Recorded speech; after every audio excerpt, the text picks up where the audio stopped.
Sweetie, you come say hi? Come here. You stink. You smell really bad. You smell like you've been sitting out in the sunshine. Hi kids, welcome back to another pizza party. I'm Mrs. Pizza, and this is a reading vlog. So recently I read a book that gave me an idea, and that book was Stardust by Neil Gaiman. I had seen the movie Stardust years and years and years ago that stars Claire Danes, Robert De Niro, and Michelle Pfeiffer, and I really enjoyed it. I had never read the book Stardust. So I picked this book up, I read it, it was fine, but I had a weird moment where I was like, wait a minute. The movie's better. And as a reader, that's not something that we usually like to say, right? Usually we can go on and on about how great the book was. And the movie was just like, oh, but in the movie they couldn't do this, or on the TV show they couldn't do this. The movie's better than the book version. Not that the book version is bad, it's not, but they really took this and improved upon it for the movie. So I went and looked at my various bookshelves to see if there were any books on there that are from movies I've already seen. So I've seen the movie, but I've never read the book version. And there were 2 books. So I decided to pick those 2 books up and see if the movie version was better. Or if, like usual, the book version is better, or if they're just different altogether, because sometimes that completely happens too. The first book that was on my shelves that I know I saw the movie way back when it came out, but I have never read the book, was Birdbox by Josh Malerman. This movie came out in 2018, before the world ended in 2020, and was a movie about the world ending. In 2018. I remember enjoying the movie just fine. It wasn't a new favorite or anything like that, but it was a phenomenon. I'm sure you were alive in 2018. If you're not, why are you watching this alone? You're a baby. You're too young. Turn this off. Go watch some Bluey. If you remember 2018 and what happened to the internet after Bird Box came out, it was a Netflix phenomenon. And then everybody started doing the Bird Box challenge, which was to blindfold yourself and then have somebody record you walking around blindfolded. I think sometimes people aren't that smart. Sometimes it was fun and funny because it was in a somewhat safe environment and people were looking out for them, and sometimes people were getting hurt and just running full speed ahead into walls and sharp objects. That kind of is the premise of Bird Box, that just you can't just run around, and it's very dangerous to not be able to see where you're going. So we are going to read Bird Box. I think I found this in a free little library. Did you find a squeaky thing? That's nice. I think I found this in a free little library. I don't know. I'm pretty sure that I came to this. Just, it was somewhere and I said, I've never read that book. So we are going to read Bird Box, and then we are going to go back and watch Bird Box for the first time since I watched it, because I'm pretty sure I've only watched it the one time. And we are going to decide what was better, the book or the movie, through my opinions. You know, maybe your opinions will be different, but I'm going to decide which one I like better. So we're going to try this out.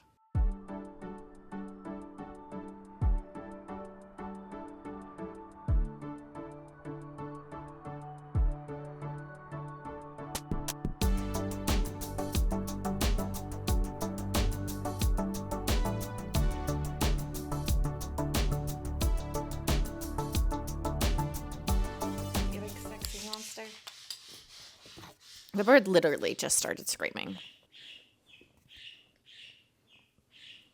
Amazing.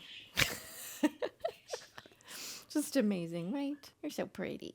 All right. So we have officially finished Bird Box by Josh Malerman. Knowing that I watched the movie first, even though it was a very long time ago, I know now, having read the book and about to rewatch the movie, that this is kind of like a bare bones remake. It's kind of like they got the idea and they went in and gutted it and remade it. But I can't remember exactly what's different. I ended up giving this 3 stars. It's fine. It is the story of Mallory, and she has survived kind of the end of the world. She and her sister are 2 young women living together in the city, far away from their mom and dad. And Mallory has just found out she's pregnant when the world starts to end. Now, in this book, it's kind of ambiguous what's happening, but if you've seen the movie or you were on the internet in 2018 when that movie came out on Netflix, you know that the whole premise of this is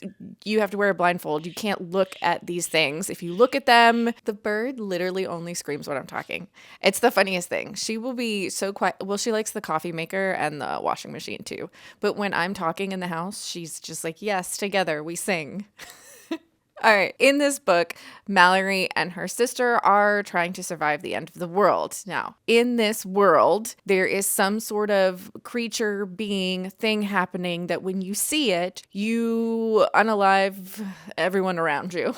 You do the murders, and then you end your life. This book is going back and forth between two timelines, one kind of at the beginning of everything happening, Mallory and her sister, and hearing news broadcasts and Mallory finding out she's pregnant, kind of as the world is slowly unraveling. And then you're following another timeline where Mallory is surviving 5 years later. You know kind of from who's present in the timeline and is happening 5 years down the road that something horrible has happened. It's not really a spoiler, but it's one of those things where you're waiting to find out what happens because you know that Mallory ends up in the situation she ends up in. It's super short, obviously. Flew through it. How many pages is this? But now I'm going to watch the movie. I'm going to rewatch the movie. Did we all just watch it once? Did we all just sit down in 2018, have the same exact experience watching this movie, and then we never went back? But I'm excited to now rewatch the movie and see how many things have changed. I know a lot has changed, even though I don't remember too much because it's been many, many years. Also, having read the book, Sandra Bullock is a weird choice. Not a bad choice, just a weird choice. Again, I think this is going to be one of those things where they got the framework from this and they made a completely different story.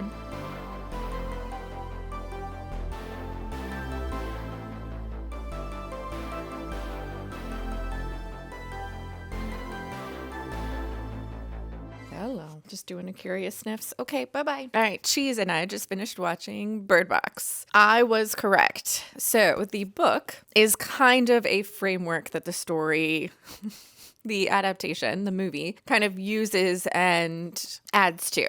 We have the same basic premise, as in we are following a woman named Mallory as the world is ending. We don't really know what's going on, but basically you see something and then you kill yourself and sometimes those around you. Although in the movie, it's much more you kill yourself. It doesn't seem like there's as much of a you take people with you on your way out as there is in the book. Also, in the book, you are following Mallory and her sister in the beginning, and they see an ad in the newspaper for a home that has opened its doors to people wanting to survive. It's a safe place. In the movie, and I always thought that was kind of weird that they just kind of see an ad in the newspaper and they're like, yeah, we should go hang out with some complete strangers because they say it's safe there.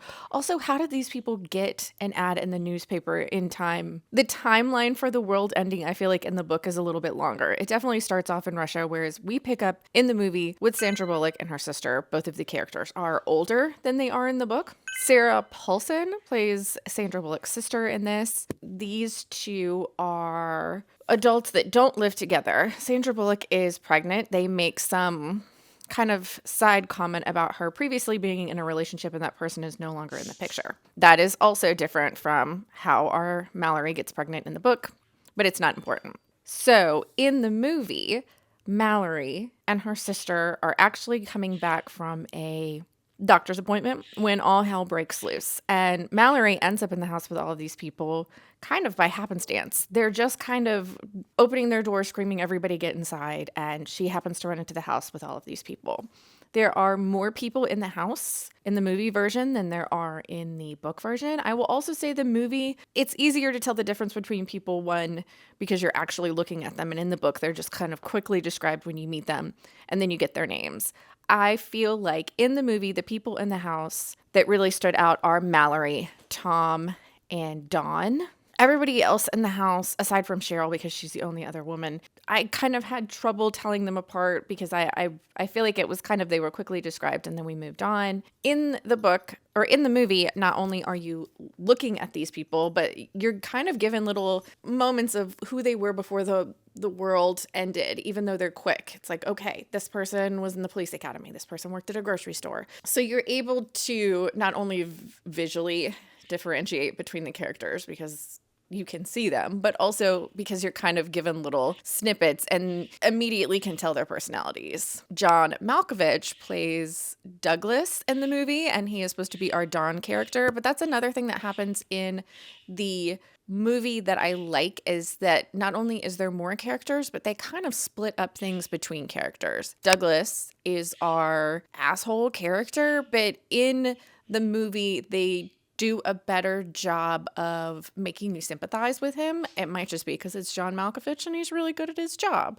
But also they give moments to Mallory and Douglas together. And there is definitely some moments where I don't want to say you're going to side with Douglas as a character, but sometimes even assholes are right, you know? I won't go through all the things, but they changed a few things in the movie, honestly, to make you like Mallory a little bit more as a character. In the book, she does some things that make sense in the world that she lives in, and she's doing them for survival of herself and those around her. But they don't make you like her. Like, the things that she's doing are hard and horrible, but she's doing them because she has to, and you know that because you are in Mallory's head. In the movie, they didn't go nearly as far with her. They definitely made her more of a rough kind of character. But in the book, they're a lot more descriptive about the things that Mallory has to do to keep herself alive and to keep those around her alive. They also basically just use that premise, and everything that Mallory goes through in the movie and the book are very different. How kind of the big climax moments happen, even though sometimes they kind of get there in a similar way, put a lot more depth and detail into all of the side characters, but also all of the, I'm going to call them like enemies, the big conflicts, the things that are working against Mallory and the kids are all changed slightly, if not completely. This book was super duper short, and the movie is 2 hours and some change. So they obviously had to add more. You couldn't just be following Mallory, at the plus 5 years mark and Mallory at the beginning.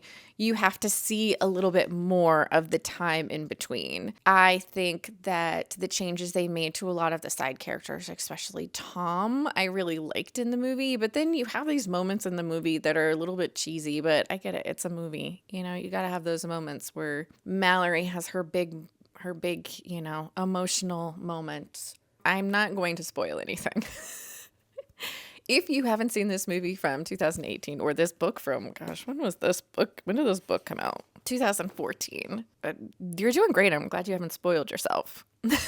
I will say that I enjoyed a lot of the things that they changed to make the movie a little bit more movie, and I liked it. I liked some of the things that they thought about technology-wise that really kind of improved upon things that were in the book. But also, between 2014 and 2018, there were, I'm sure, technological advances, or at least things that we had technologies, they got better. They got rid of a few things that, they needed to, but they found a way around them that made sense. I also liked that there were more characters in the house and that they all made decisions that, like, you've been watching a movie about the end of the world before and been like, girl, just do this. Or you'd like tell your friend, I would just grab this and do this. The people in the movie, there are characters that do it. There are the characters that are thinking or saying the things that you think or would say. It's a fine movie. It's a fine book. I'm glad I read it. I'm glad I rewatched it. Do I think that the book is better than the movie or the other way around? No, I think they're both different and they're both going to be enjoyable for whatever audience is reading them. I don't think if you've watched the movie Birdbox that you wouldn't enjoy reading the book Birdbox, or if you read the book, you wouldn't enjoy the movie, because honestly, they're pretty different aside from the main premise. They do a lot of things very, very differently. So reading the book didn't spoil me for the movie, and watching the movie didn't really spoil me for the book, other than you kind of know where it's going to end up, but each is different enough that you're wondering if they're going to make the same choices. I'm glad I read this. I had a good time. It's not a new favorite, but I actually liked reading the book and watching the movie in pretty close succession, even though I had seen the movie before. So next up on the docket, the other book on my shelf that I have and have seen the movie and not read the book is going to be The Hitchhiker's Guide to the Galaxy by Douglas Adams. I saw the book starring Martin Freeman. That's right. And Sam Rockwell's in it. Alan Rickman, Zoe Deschanel, a bunch of people that you would recognize if you, I don't know, consume media. I think I've seen the movie maybe twice, again, close to when it came out, which was in 2005. Good Lord, it's been a long time since this movie came out. So I'm sure that I've forgotten most of it. That might help. I'm going to read the book. I've heard really, really good things about the book and that this is very funny, and it is only 192 pages. Again, it's going to be a super quick one to get through. So I'm going to read this book and then hopefully somewhere on streaming services, or if I have to, I'll rent it somewhere. I'm going to watch The Hitchhiker's Guide to the Galaxy. So let's read the book first.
Cheesy. You gonna watch from afar? You don't want to participate in this? You look very sleepy. Have you been terrorizing the world and now nap time happened? Apparently she doesn't want to participate. All right. We have gotten about 100 pages in. Nope. About 100 pages in to The Hitchhiker's Guide to the Galaxy by Douglas Adams. What I will say about this is we are following our main character, Arthur, who wakes up one morning. Hello, Weenie. Do you want to talk about books? Cheese didn't want to come talk about books, but you will come talk about books. You are so beautiful and shiny.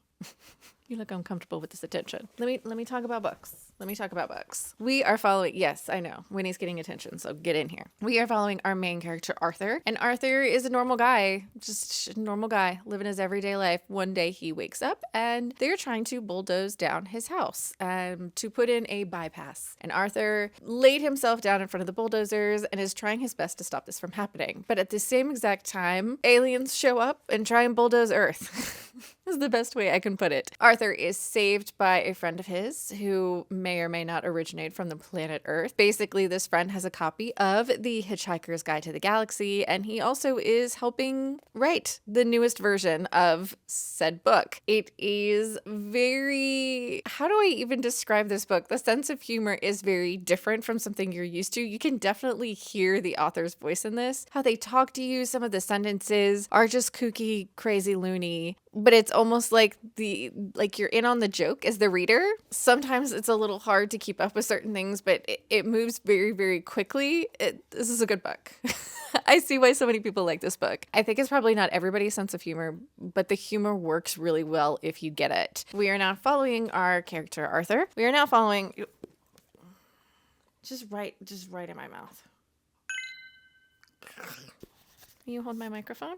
There we go. We are now following our main character, Arthur, as he travels along being a hitchhiker in the galaxy. I'm enjoying this so far. Let's see how the rest of this goes. I have a good feeling that the same tone is obviously going to be kept throughout, but we're going to have a good time. The kooky, crazy nonsense is going to continue to happen in this book.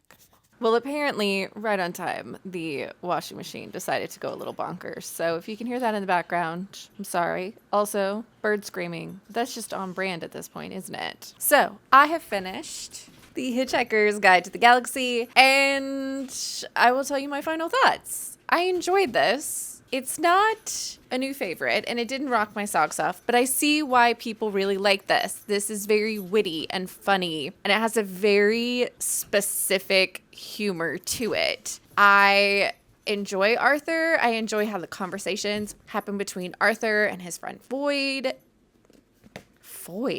Everything is on brand today. It's chaos in my house. The bird is screaming. Cheese is stealing things. We're doing great. Final thoughts on this. Okay, stay on topic. I enjoyed it. I didn't realize this was a series until I was pretty far into this book, and this kind of has a very abrupt stop because I'm assuming that we go on to book number 2. I like all of the characters. I like Arthur. I like Ford. I like Trisha or Trillian. I even like our crazy president of the universe. I like that they're all kind of this really kooky found family that they really don't want to be. I don't know if I like this enough to keep going. I think there are going to be fans out there that absolutely are rabid for this whole entire series, and I get that. And I think if you're in the right mood for something kind of witty and funny and kind of snarky, not really mean, but a lot of sarcasm is used in this, you'll like these books. If you enjoy something that has a sense of humor, that is these books, and I see why they are. Massively. Did I just say massedly? I swear it's the lip gloss. I put this lip gloss on and I can no longer speak English. It's the lip gloss. It's not that my mouth refuses to move anymore. But I can see why these books have such a cult following. Would it be a cult following? Just a following. I see why people like these books. Let's just say it that way, because that's the easy way of putting it. We are going to sit down and watch I believe it came out in 2004 or 2005, the version of the movie that the author, Mr. Douglas Adams, was actually involved with writing the screenplay for, but I believe he passed away before production really picked up. He was involved in the beginning parts, but he passed away before he could see his novel realized into a film. So we're going to watch it. I don't think it's going to be as good as the book. I remember watching it a long, long time ago. I don't really remember much about it, but I will say that a lot of the humor in this book comes from the narration and how the narrator speaks to the reader. And I don't know how they're going to make that work in a movie setting without the whole thing just being narrated. We'll see how it goes.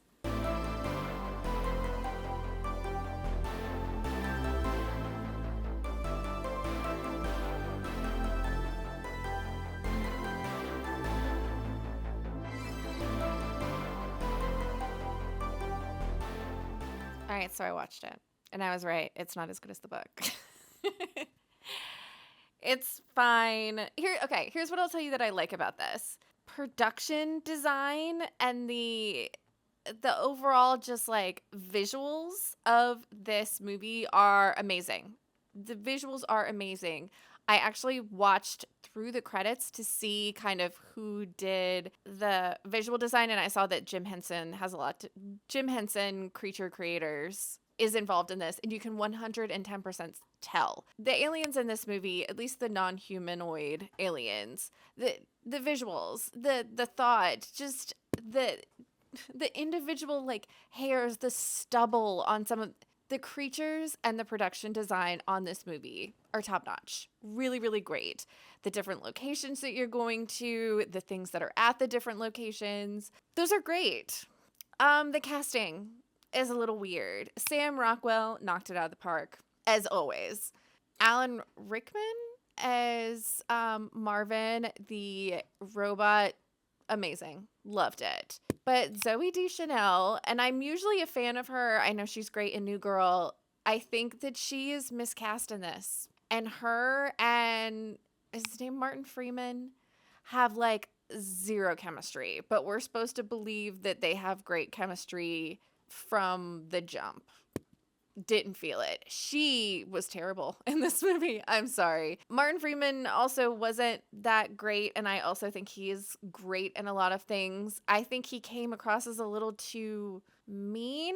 In the book, I felt like Arthur was definitely sarcastic, but almost he didn't come across as mean, and that's maybe because of the voice that I had for him in my head, especially with his conversations with Ford. They're supposed to be best friends, and I don't know. I think Arthur came across as more mean sarcastic instead of funny sarcastic, which makes sense. I mean, the things that he goes through in the book, having first his house almost demolished and then his whole planet demolished, I get it. But him and Zoe Deschanel, aka Trisha or Trillian, had zero chemistry in this movie. Mostaf was fine as Ford. What I will also say is this movie must cover at least book 1 and 2, or at least more than one book. The story is completely different. The beats are completely different. There's a few kind of the reveals that are similar, but the story goes to a completely different place. There's completely different side stories and completely different motivations for some of the characters doing what they're doing. And I feel like a lot of the characters were changed, some of them subtly, some of them not. This movie is kind of a mess, and I think a lot of that stems from the narrator is the one that brings a lot of the humor into the book. And although there are moments where the narrator comes through, it's not the same when you're not kind of getting that you're in on the joke, elbow bump kind of narration the entire time. I think this is probably was a hard movie to adapt because the narrator is so key. Like, you as the reader are in on the joke the entire time, and he's speaking directly to you. And when that's not happening in the movie, maybe that's why the characters felt a little bit different. I didn't like it. I liked the production design. I think Jim Henson's creator, they did fantastic. I felt like the costumes were fun, and the realization of some of the places, including the spaceship and the different places they go, very, very cool. The movie is not that good, which is unfortunate, seeing as how the author was involved, at least in the early stages, but didn't get to see this realized. That's okay. The book wasn't a new favorite, and the movie definitely, I probably won't be watching it again. At least, not on purpose. I will say I did find it for free available on YouTube, so if you're interested in watching it, it didn't cost me any money. So that's good, because that would have been super disappointing. But that, kids, is going to be the end of this vlog. I am pleasantly surprised by how much I enjoyed doing this, especially having a little bit of knowledge or a little bit of something kind of left over from watching the movies originally, but having never read the original source material. And I think going forward that I will keep doing this because I have found a few more books along the journeys that are my life. If you feel like hanging out again next time, please subscribe. I would really, really appreciate it. I hope you're reading good books out there, wherever you are. And I'll see you next time.